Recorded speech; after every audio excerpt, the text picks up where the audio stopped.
Ny mety toetry ny andro eny an-dranomasina ny sabotsy 13 septambra 2024 amin'ny 9 ora maraina hatramin'ny alahady 14 septambra 2024 amin'ny 9 ora maraina. Tsy misy ny fampilazana fampitandremana fa hitana hatrany isika mpiandrika mba hitandrana. Ho amin'ny morontsiraka Atsinanana, Tanjomboaomby hatrany Tanjonangotsy, andrahona amin'ny Tsitokotoko fa mety arahin'orina malefaka ny alina. Ho avy atsimo Atsinanana andrivotra ka 9 hatramin'ny 20 km isan'ora, hatratra 7 km isan'ora rehefa manakaiky ny Cap d'Ambra. Anonjabe ny ranomasina, ny avin'onja dia 1,5 hatramin'ny 2 metatra. Tanjonangotsy hatrany Mahanoro, anorana miatoato. Ho avy Atsinanana na atsimo Atsinanana andrivotra ka 9 hatramin'ny 9 km isan'ora. Anonjabe ny ranomasina, ny avin'onja dia 1,4 hatramin'ny 1,4 metatra. Mahanoro hatrany Taolagnaro, anora malefaka manakaiky ny Mahanoro, maina kosa ny Kafa.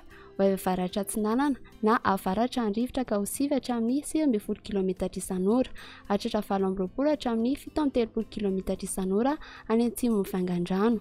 Anonjabe ny ranomasina, ny avin'onja dia 1,5 hatramin'ny 2 metatra. Taolagnaro hatrany Tanjomvohimena, Ibalika Masoandro. Ho avy Atsinanana amin'ny ankapobeny andrivotra ka 9 hatramin'ny 17 km isan'ora.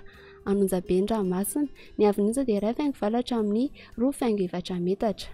Ho amin'ny morontsiraka andrefana, Tanjomvohimena hatrany Tanjonangabo, Ibalika Masoandro. Ho avy atsimo Atsinanana na atsimo ny rivotra ka 9 hatramin'ny 20 km isan'ora, hatratra 17 km isan'ora indraindray.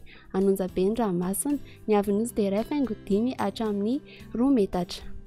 Tanjonangabo hatrany Tanjonfilanandro, andrahona Mahalana. Ho avy andrefana na atsimo andrefana andrivotra ka 9 hatramin'ny 20 km isan'ora. Ho avy avaratra Atsinanana na avaratra izany amin'ny farafepotaona ka 9 hatramin'ny 9 km isan'ora. Adimpanonjana anonjabe ny ranomasina, ny avin'onja dia 8,5 hatramin'ny 2,3 metatra.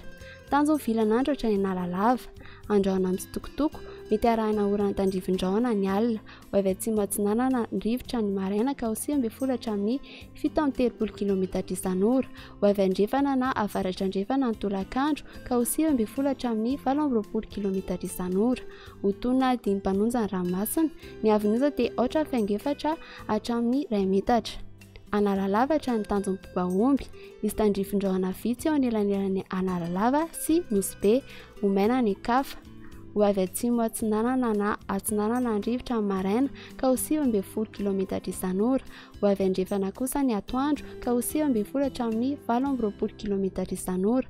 Ho tonona adimpanonja ny ranomasina, ny avin'onja dia 8,3 hatramin'ny 8,4 metatra.